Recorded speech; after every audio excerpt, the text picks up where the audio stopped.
It's 10 a.m. in the morning, November 3rd, 2025, and a 50-year-old white man is walking towards his parking. This is in the parking lot of the Garden Route Mall in George. A few moments later, security guards report hearing what sounded like fireworks going off and decided to investigate. Upon arrival at the scene, a white man is lying on the floor with 5 holes in his body. The man lying on the floor, as it turns out, is one of Cape Town's most prominent businessmen. This businessman is so prominent that he has a stronghold in Cape Town's property development, nightclub security, horse racing, fashion industry, and private security. Now this of course begs the question, why would anyone unalive such a legitimate businessman like he was some kind of a dealer? Well, in case you're still wondering, the body lying on the floor is that of the businessman Lifman. And this video simply seeks to explore why exactly was a legitimate businessman like him unalive like that? I mean, was there something more sinister behind the scenes? Or was this just out of pure jealousy?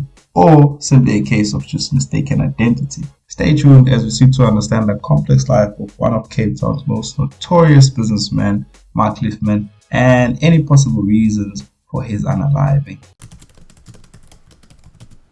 So Lifman starts off as a legitimate businessman with a diverse portfolio in real estate. However, his ventures often attract scrutiny for their ties to organized crime. This you'll see obviously as we go on with the video. From the get-go, Lifman amasses a significant real estate portfolio, owning properties in Cape Town's central business district and affluent areas such as Training and Fencourt in George. He also taps into the nightlife scene and controls quite a significant portion of Cape Town's nightclub security scene.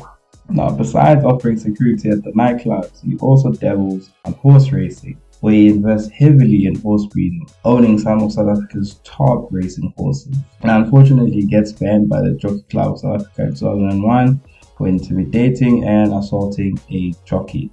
His portfolio also extends to fashion industry, where he owns several fashion labels. More than that, he also taps into the private security, where he actually has an established and a very elaborate security operation, which were often accused of being fronts for protection rackets. But that's a story for another chapter.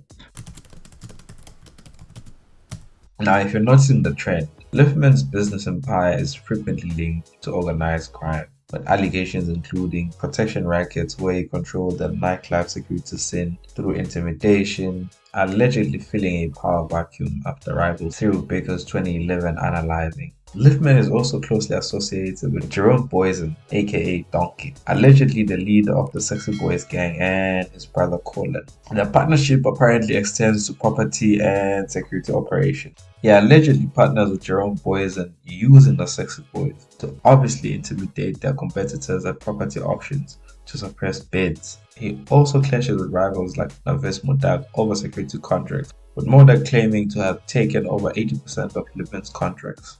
More than that, he also becomes a prime suspect in the 2017 unaliving of Brian Weinstein, the Steroid Kings, allegedly over disputes involving investments and property deals. Lifman is accused of being the mastermind and offering $250,000 for it. He is also allegedly behind the failed hit of Ralph Stanfield, the leader of the 28 gangs, in July 2017. He also faces charges for money laundering and tax evasion, including a 2019 clash with SARS over $400 million.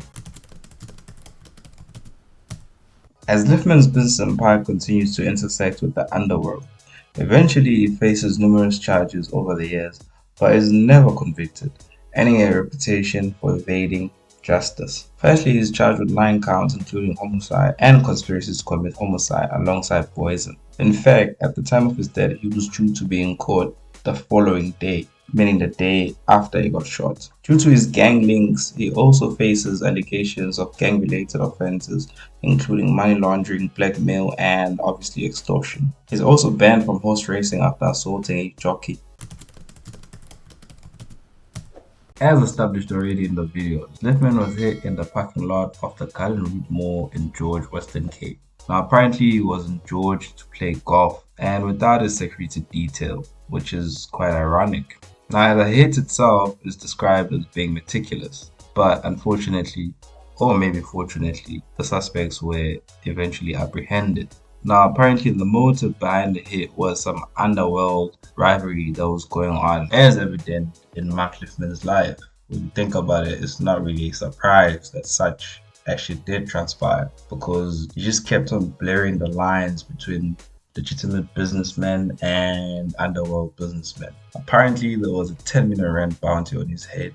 Now, when you think about it, when you really think about it, at first, it doesn't really make sense for a guy like Mark Lifman to actually go out like that. But then when you dig deeper into it, this is actually quite the trend, with this type of people. At one point, they're on top of the game, and the next, they're caught lacking without that security detail. Had it just been a legitimate, straight up businessman, square businessman, chances are it wouldn't have made sense why he had to go out like this.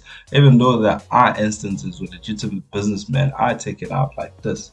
But for him, it kind of makes more sense for him to go out like this, considering that he actually was dabbling between the legitimate side of business and also the underworld side of business. But anyways, that's just my take. You hit me up in the comment section and tell me what you think. Subscribe and don't forget to like the video. It's the Lowdown Crime Chronicles. Catch you on the next one.